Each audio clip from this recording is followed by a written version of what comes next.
All right. Well, good morning, Yeah, everybody. good It's morning. another edition of the Chopstick Guys live. Yeah, and the Happy, what's, weather's changing, so it maybe. So well, it's feeling good.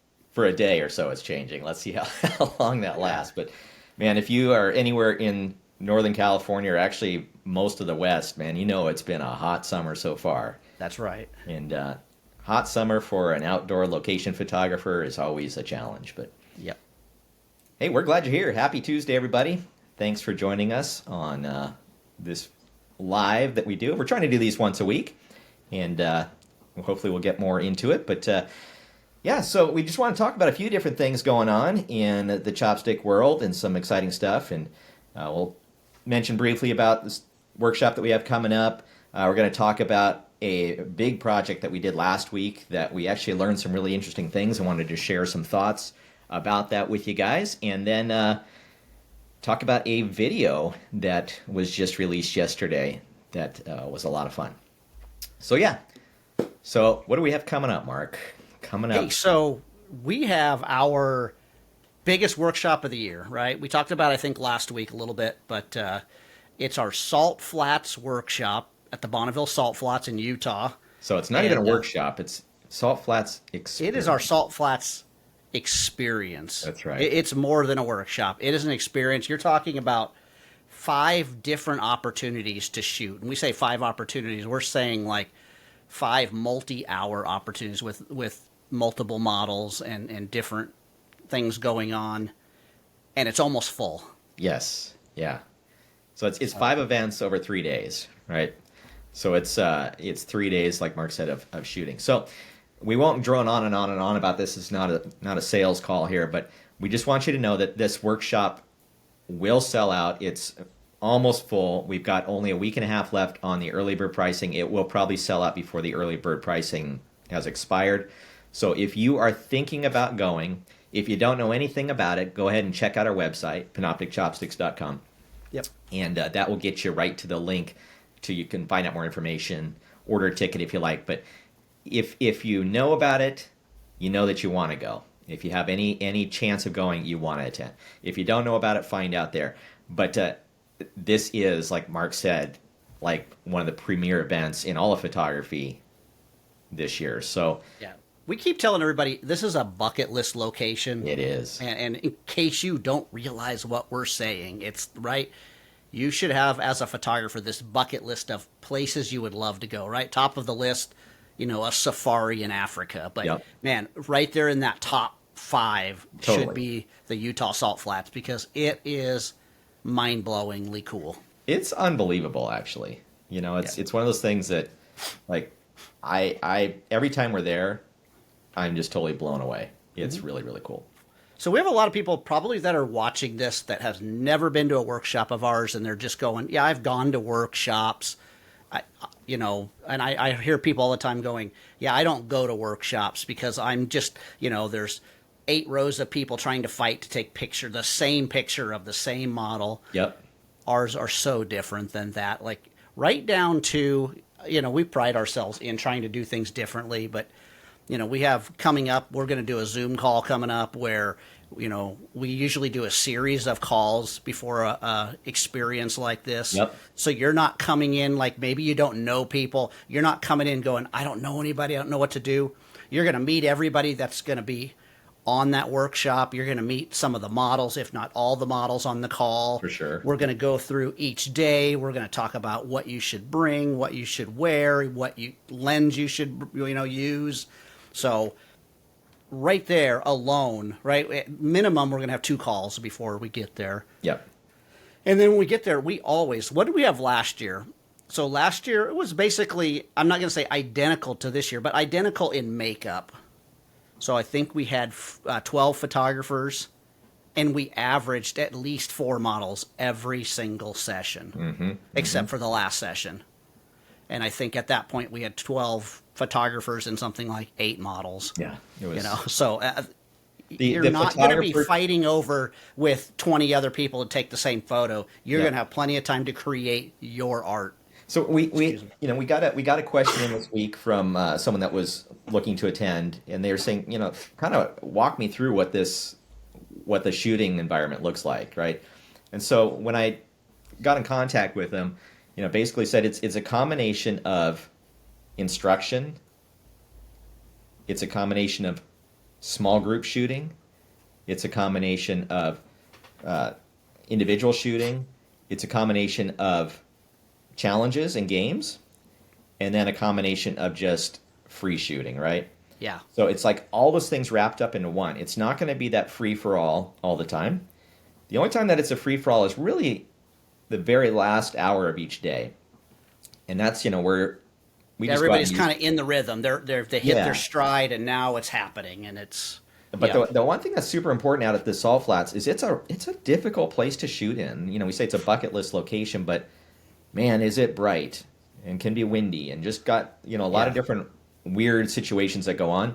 It's one of those things that you will need a little bit of instruction. We've done this as their 8th time of going out there, and we've kind of learned what works and what doesn't work, because there's a lot of stuff that doesn't work that you would normally shoot. And it's one of those places that working together really works, because it's so easy to go, cool background, here's my model. And next Yep. thing you know, you've just shot 50 amazing photos of the same thing. Totally. And somebody will come along and go, why don't you try this?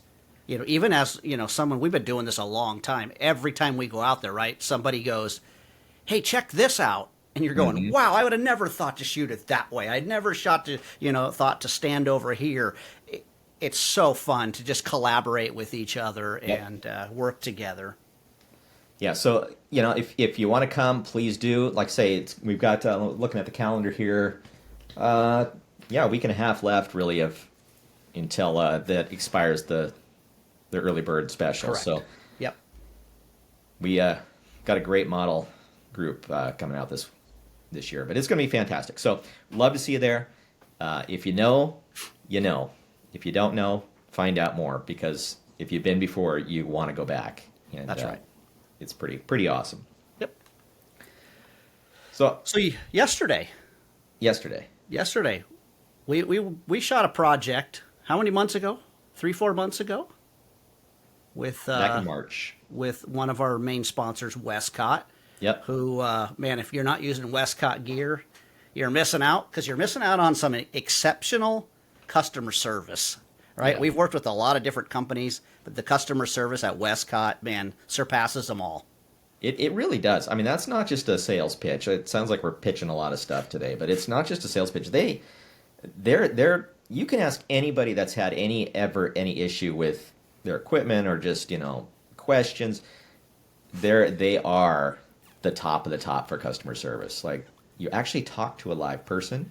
Before we were actually pros with them, this is what reminded me, was when we were out at the Salt Flats, like the day before, you had a trigger that just, like, something happened to it. The Yep. battery died in it or went out. You contacted them and said, I got this big shoot. I got all these people coming out. And they said, don't worry about it. We'll overnight you one. And there was one waiting at the hotel for you the next morning. The next morning by 10 Yeah. o'clock. So they've was at just 3 in the gone above afternoon. and beyond. That was 3 in the afternoon, Yeah. and they shipped it from Ohio, and it got to of all places, Wendover, Utah, which is not Yeah. the hub of all Before the we action. were even working with them, it just was something they pretty did cool. for us. So Yeah. So great company. But you were saying. yeah. So a few months ago, they came out to California, and we shot a video. One of our favorite workshops is our lighting boot camp, where we spend usually a day and a half is teaching people how to light with a flash. And it's not put your light here and turn it this way and just use these settings. It's about learning how it all works. Mm-hmm. And what I found years ago is people don't want to learn that a lot of times. They just go, just show me how to take a good photo. Yeah. And then they go out on their own and they try to mimic it, and they go, man, it just doesn't work. It's just too hard. But the reality is, if you get the basics down, then suddenly you just go, what's not working? Oh, my background's too dark. Oh, I just do this.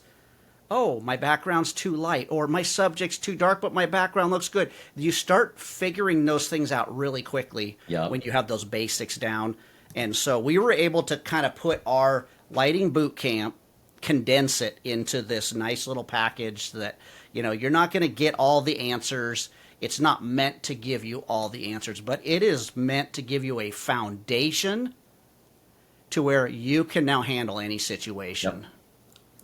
Yep. So, and that video came out yesterday. Yes, thank you. I just realized I didn't conclude why we were talking about it. So it's not a video that we released. We'll make that clear, right? This is not, you can't find it on our channel. You're watching YouTube right now, maybe on our channel. It's not there. It's actually on the Westcott Lighting. Westcott Lighting. And we can put that link also in the comments once this call is over. But the video, and it's funny. We all have kind of this imposter syndrome, all of us photographers. Like, we don't think we're very good, and we always doubt ourselves, right? But you and I have been dreading this coming out because we were afraid we're going to just look dumb in it. Yeah, and it's like, I don't want to look dumb. And you and I had probably dozens and dozens of conversation about, man, I hope they like it. I hope Westcott likes it. Because we're the hardest on ourselves. They sent a crew out from Ohio to film this thing and produce it. And we're just like, oh, I hope we did them well. And then you start worrying, because it's been a long time since we filmed it, right? 4 months or whatever. And you're like, maybe they didn't like it. Yeah. Maybe we screwed up. Maybe our content was, not good, not entertaining even. But, and then I watched it yesterday and thought, no, this is, and I'm not saying this because we did it, but it's really great content. And then you see the comments come in. You're like, oh, people really, really got a lot out of this video. So, and I think it was designed for the beginner, right, up into intermediate. It wasn't designed for the full-on pro that's making their living 100%. Yeah, why are you watching it at that point? But it was just really, it's great content. Someone in fact on the comments said, like, oh, I needed that today. I needed to watch that because it gave me all the reminders of the elements of photography, the basics to understand how light works, how to use light to your advantage, and all that. It's like, oh, that's so true. Even I watched it twice yesterday in full. Yep. I watched it once on my computer, and then went over to my television, pulled up YouTube on there, and watched it. And even the stuff that we taught, like, yeah, that's right. That's good stuff. Really, really good stuff. Yeah. Because people don't understand, it's like, so we've been doing this for a long, long, long time. That's why we're bald and old. But it's every time I go out and shoot, every time. At some point during that shoot, if I'm using flash, I find myself going, Mark, stop. Go back to what you know. Because I sit there and you start moving things around. You're like, it's not creating the vision that's in my head. And I got to go back to, okay, I'm going to go back under my sync speed. I'm going to, and I just start working backwards. And suddenly I go, oh, yeah, that's why it wasn't working. Mm-hmm. Because there is this trap of equipment and cameras getting so good and even software where you're just like, I can fix that later, or that's good enough, whatever it is. But no, there's times where I have to say, stop, go back to those basics. Yeah. And that's what this video is about. Totally is. So that, I think if you have a chance to watch it, the video's been doing really well, and we're very excited to be partnered, first of all, with Westcott. Like Mark said, customer service is fantastic. Their product just works every time. We only partner with companies that we like, right? Yeah. And we don't say we just like because they're good companies. We like the product. It's stuff that we actually use. So, Westcott, Spider Holster, Cheetah Stand. That's stuff that we use in Think Tank. It's stuff that we use every single day. And the Westcott stuff just works. And we don't talk about Think Tank a lot, but man, every day, it's kind of like my Spider Holster. Every day, you said this, and we'll talk about this in a minute, on a job we did last week. You pulled out your Think Tank bag and you went like, do you realize every day I find another reason to like this bag? Yeah. And it's because, we have been going through kind of the trendy bags over the last few years, and they're great bags. But it's almost like we were lulled into forgetting that, these what do you call them? I was going to say like these legendary brands, legacy brands, are legacy brands for a reason because they give you features that you really need. Mm-hmm. These other ones are not anything wrong, but they're taking away features and telling you don't need them. Yep. But then when you get them back, you're like, oh, this is incredible, right? My big joke has been pockets. I've hated the absence of pockets with all these new bags. Like, I want my memory cards not to spill in with my chopsticks or my batteries or my, whatever it is. Mm-hmm. I hate opening a bag because everything gets thrown in when there's no pockets. It explodes. You go to clean your bag out, right? After 2 months to get the grass and dirt out of it. But All of a sudden you go, that's where that card exactly. went. That's where that thing has been. That's where that ND filter was. I know I had one. So what I was just thinking as you were saying that, like legacy bags. I kind of think of it this way. So you talked about, us using all these other brands. I'm not going to mention the other brands, but like we've used I like to say the sexy bags. Okay, so these are the bags that people go, ooh, you're a hipster, or this is the trendy bag. Like, you got one of those, like you feel, wow, I've made it in the bag world. Bags that look good on Instagram. It's the the Gucci of the camera bag, right? Then you have the think tank bags, which are kind of like, so if you have a truck, they're like the Ford. Okay, Ford been around forever. Ford makes an F-150 that's been the best-selling truck of all time. And you know what? If you have an F-150, of course, there's some that have problems. But like, as general rule, if you have an F-150, you're going to have it for 400,000 miles. You can beat it to death, and it's going to be fine. Yep. If you have a Range Rover, it's sexy. It's cool. People think, whoa, you made it because you got the Range Rover. It's certainly a capable off-roading vehicle. But it's going to cost you $1 bazillion to keep it running. It might not be running after 100,000 miles. Your electrical's going to go bad. You can't squeeze a lot of stuff into it. And I wouldn't want to take it off-road necessarily because it's too nice. Exactly. These think tank bags, I can throw in the dirt, in the mud. I can drag it along the ground, and it still looks new. Yeah. And now, if you don't know, and you're just going like, yeah, I'm happy with my bag, that's great. Or maybe you go, I already have think tank. They have a whole line of luggage now. Oh, yes. And we ended up with some of those bags for some of our trips that we had just taken, some international trips. Yep. Built the same way that their camera bags are. That stuff's indestructible. And boy, doesn't it feel good to go through the airport and your bags match. Yep. But no, it is incredible. Yeah. Like they already have like the cable locks built into them, so you can lock your bag if you have to. You can lock the zippers, all kinds of stuff. They're Century ID locks, so it's all like traceable, and it's cool. Like that what is it called? The Vision series, the luggage. The Venture Observer. Venture Observer. That's yes. Venturing Observer. Yeah. Great suitcase. Yeah. But I can't say enough good stuff. If you have questions about anything think tank, send us a DM. Like, we'll tell you the real use case. We actually just brought those suitcases around the world, right? I brought it to Africa, brought my other think tank bags, and I'll tell you how we packed it, maybe on some other call. But like, if you have questions about the think tank gear, give us a holler. We have a coupon code. It doesn't necessarily give you any money off.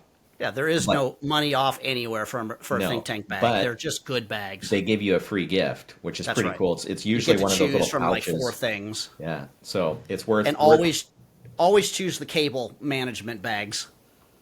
Those are awesome. Yep. Gotta have those. It's worth shooting us a DM, and we can get you some codes. We can also get you codes on Westcott gear, Cheetah stand, Spider holster. You name it, we got it, and save you some dollars on those brands too. So. Yep. I think next week we're going to start working on a video for a Cheetah stand.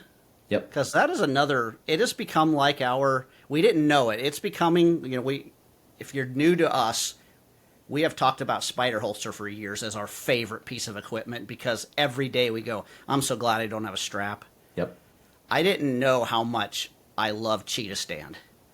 until I forgot to bring a cheetah stand, a couple months ago to something. And you start realizing how difficult light stands are and how simple those cheetah stands are. They solve problems you don't know you have. So, but that's for another day. That's another day. We're getting too much in the weeds on products. We are.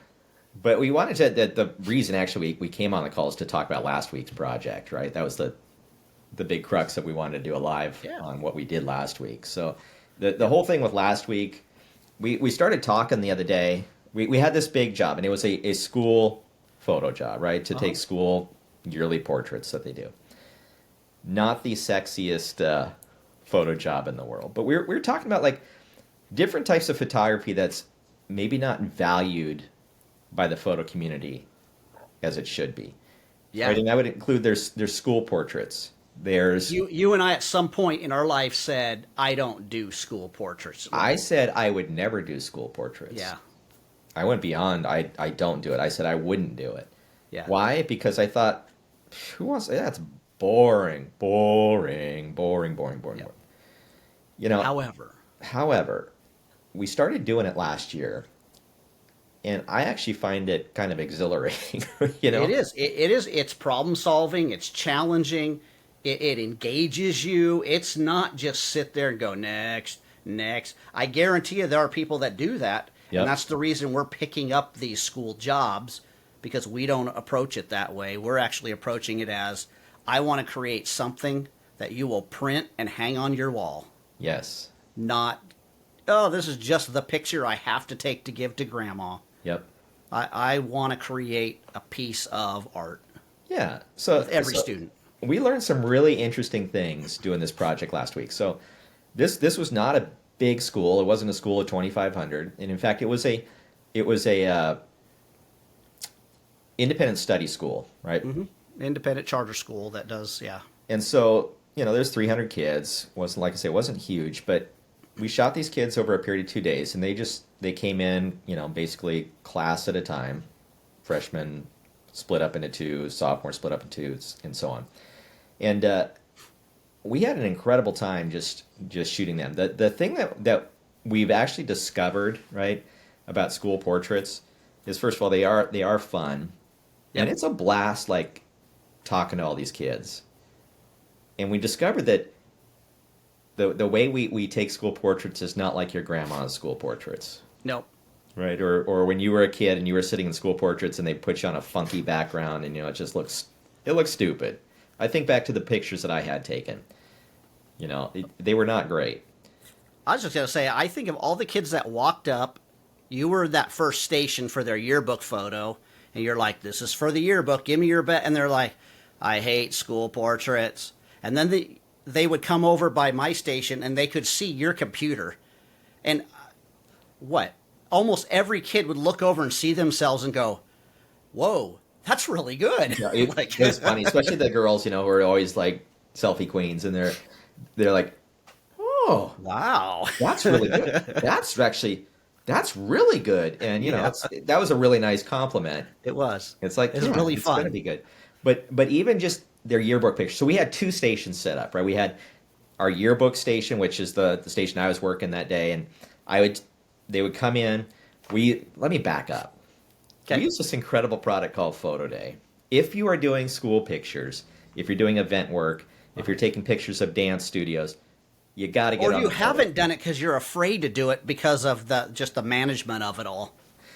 Photo Day makes things incredible. It's all automated, uses facial recognition for the kids. There's no longer barcodes you need to scan. There's no longer paper that they need to fill out. It's wonderful. We'll tell you more about Photo Day later. We only use them. We're not connected with them at all. Yeah. But talk about a great process. So they would come in. They would check in on the iPad with Photo Day. They would come to my station. I would take that yearbook picture that you're just talking about. Mm-hmm. And it was the standard yearbook picture. But the way we light it, right? We use the Westcott Eyelighter 3. We use, nice softbox back rim lights. We did it like we do our high-end commercial headshots. Yes. And these pictures look phenomenal, right? It's the same pose that they might have gotten. We do it on a texture gray background, so it's not just we don't do the green screen stuff. We don't put additional backgrounds in there. but it looks like a professional corporate headshot. It looks incredible. And then we discovered that if you offer them additional pictures, right? And I know a lot of studios do this. Yep. It is the key to making this successful. So additional pictures don't mean additional styles and smiles for the yearbook picture, but they would actually come around and they would go to your station, right? So it's a two-step process. And then what happened at your station? Yeah, so at my station, it was one where I would get those nice photos of them standing, guys, arms crossed, hands in the pocket.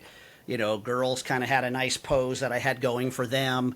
Then I would bring in the posing table where, the guys could lean on it and look, all studly. I'd moved it around to the side where girls now can twist and lean back on it and get these great, stage shots that weren't like your traditional school portraits. These are things that, and poses that I might do in a workshop. Yep. Or I might do, on a senior portrait shoot. And they sell. It's incredible. And we were talking today, we could look, most everybody that ordered a headshot that you took, and they chose one of the, poses that I shot. It was a mix. Yep. And that was the beauty of Photo Day. I've been doing some of the other sports team stuff the last few years. It's a nightmare when you're like, you get one picture to choose from. You don't even let them choose. You're like, this is the photo. I chose it. I like this one. And they can do all this mix and match. So yeah, it's super cool. I don't get a choice on when my kids got their picture at school. I could choose a background, but I didn't get to choose anything else. Yep. Where with Photo Day now, they can go on there, go to the gallery of their kid, and now they've got 6 pictures to choose from. And they can choose all kinds of different products, right? It's you can choose, prints, digital download, canvases, whatever, keychains, all the tchotchke stuff. So it's pretty cool. The great thing is that this process that we're working with takes us 3 minutes per student. So they come over, they sit, bam, and usually it's like a one-shot wonder. Our lighting is so dialed in that we take the yearbook picture, boom, up, they go to you, another minute and a half, you take 5 poses in a minute and a half, they're gone, right? While you're taking your 5 pose set, I've already got someone in the chair. Yep, you've already checked them in and got them sitting down. They're working this circle. It is so efficient, so quick, exhilarating because you have, you got a minute and a half to develop rapport with these kids. And if you like talking to people, it's awesome. If you don't like talking with people, don't shoot school portraits. Because you do have to you have to say something funny, something maybe witty, something interesting, compliment them, whatever it takes to get them to look pleasant. So I think where we were going with this, right, was the fact that there are these jobs that as photographers we think, I'll never do that, or I don't want to do it, or it's not what I think. It's below me. Corporate headshots. Corporate headshots are fun. We've had days where we've done 250 in a day. Mm-hmm. Running people just you through. And I, right? Just you and that is it. But again, it's just as much of an effort as going out to the salt flats and shooting. You have to engage your brain. You're constantly fixing things. You're constantly getting different body types, different facial features. You're getting glasses. You're getting glasses that now get coatings on them that no matter what you do get crazy glares. You've got all this cool stuff. Yep. And again, it is all about problem solving. And again, I was just getting ready. My brain went somewhere else. It's the undervalued photo work. Yeah. Right, people. No, and then it's the community of other people that do it that you learn from. Mm-hmm. I don't know about you.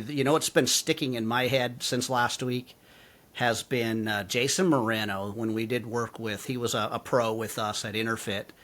And he had that kid that he was like, we couldn't get his glasses not to glare. And I know there's photographers out there that are like, I can fix it.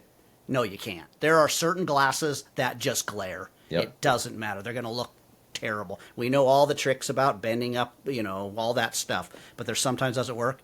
Where he had a picture this week of the kid with his glasses holding them like this, and he was like, "Oh, the girls in line just lost their mind seeing this guy Yeah, because it's the guy cute, looked cute really kid. cool holding those glasses." It's like, Yeah. and I would have never thought to do that. But like learning from others, like it's just that's in the back of my mind where So the next important. time we shoot, I'm trying it. Yep. So So we're big into photo community, right? I mean, that's where we don't have any secrets. And in fact, before we came on this call, I was like, and oh we know man, nothing at all it's compared like to people, do we share our inner secrets about the school pictures? Yeah, why not? Because there's, the majority of you that are watching this are going to go, I would never shoot school pictures, even after we talk about it. yeah. So, maybe we're talking to nobody right now. I don't know. But the whole thing of just, photographers tend to undervalue some of the stuff that is the most profitable things in photography, right? Yep. So people undervalue school pictures. People undervalue headshots. People undervalue doing boring event coverage, right? Historical journalism is what I call that, right? So like that kind of stuff, super undervalued. People sometimes overvalue wedding photography, right?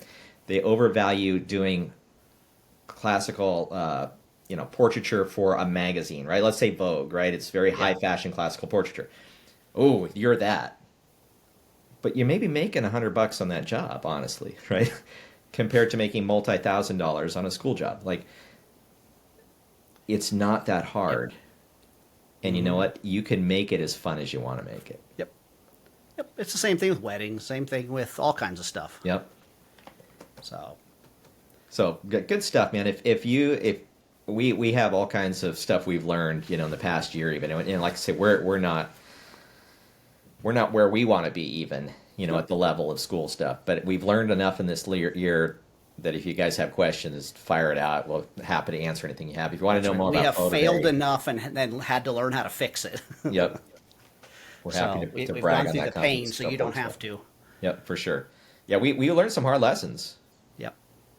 And we'll tell you like lighting setup, what works, what doesn't work, and the absolute secret sauce of school portraits.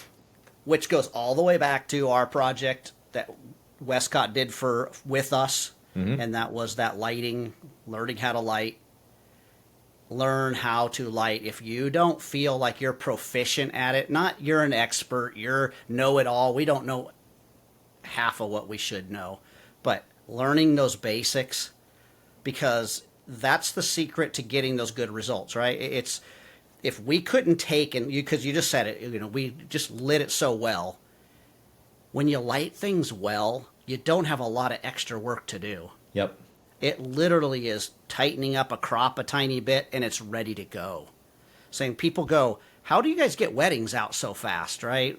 We constantly, we don't even like telling our brides that, we shoot your wedding on Saturday. By Monday evening, your wedding's done. It's completely edited and ready to go. We just hold on to it for, till the end of the week, so it doesn't seem too easy. It is not that it's too easy. It's we know how to light. We don't take pictures that go, oh, that's not good, and I'll just fix it later. Or I'm going to take 18 of the same one, and hopefully one of them sharp, or one of them did something. You never hear us say to each other, oh, we'll fix it in post. Never. That's not Never. acceptable. If I hear you saying that, I'll slap you. It's like, it's just, no, we're going to do it right.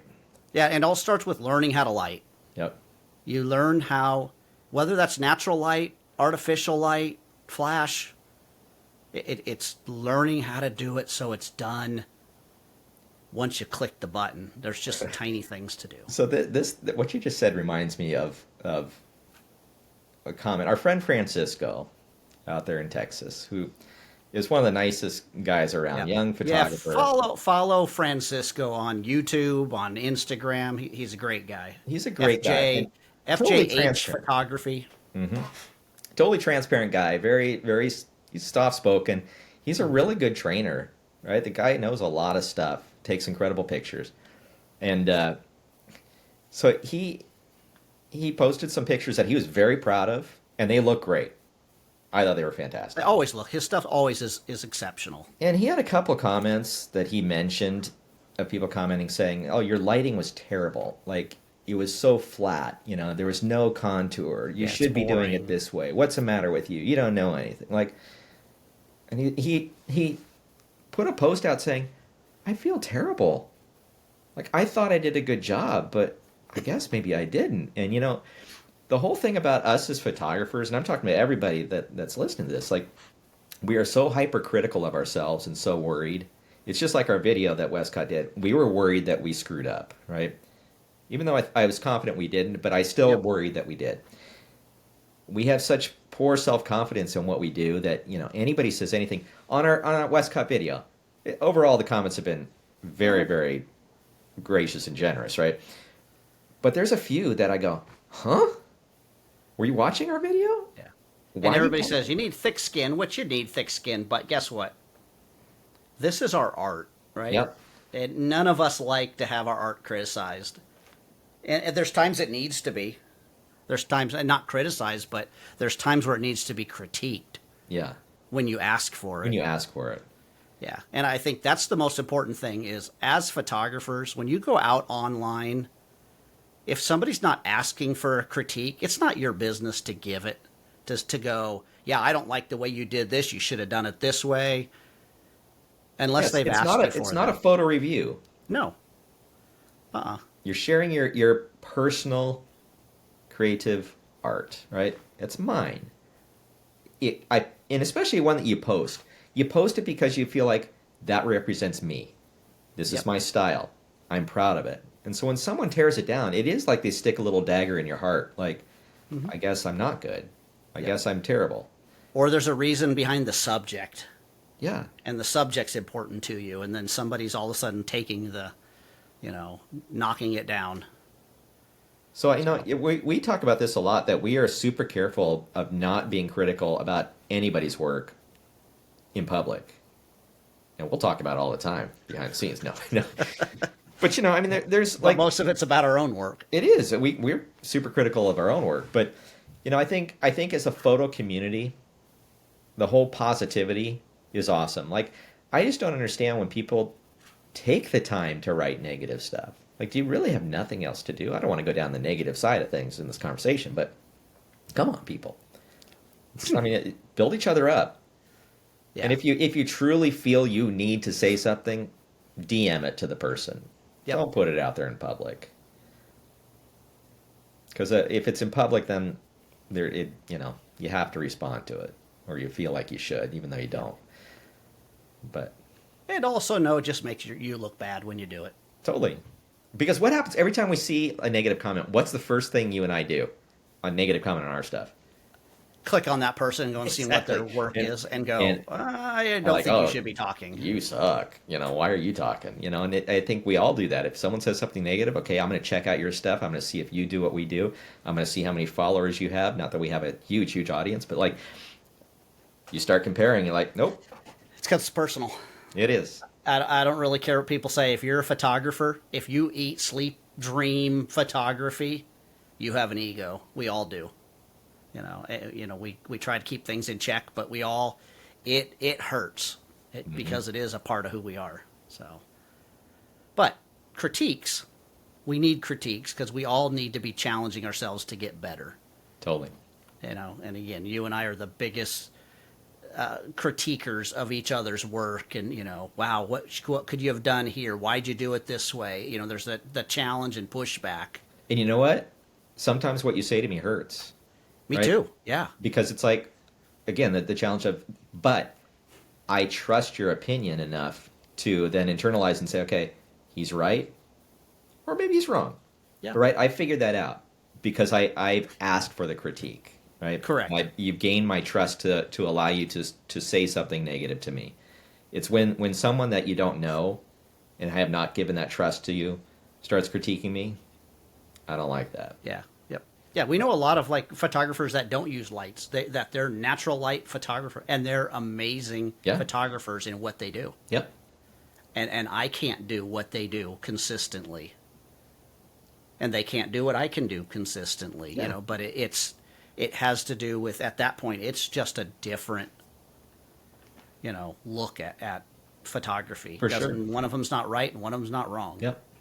I mean, there was one of the guys that critiqued us recently, and, I look at his stuff, and he's a graphic cartoonist, right? That's what he does, is cartoons.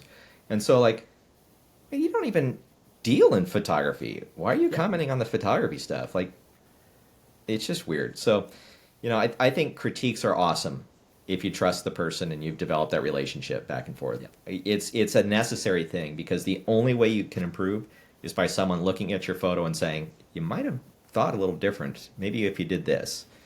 You're like, oh, you're right. Most of the time when we critique each other, it may hurt, but we come out of the conversation going, next time I think I'll think about that.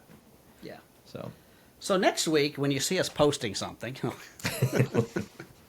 because we're going to shoot some video in the next week or so. Yeah.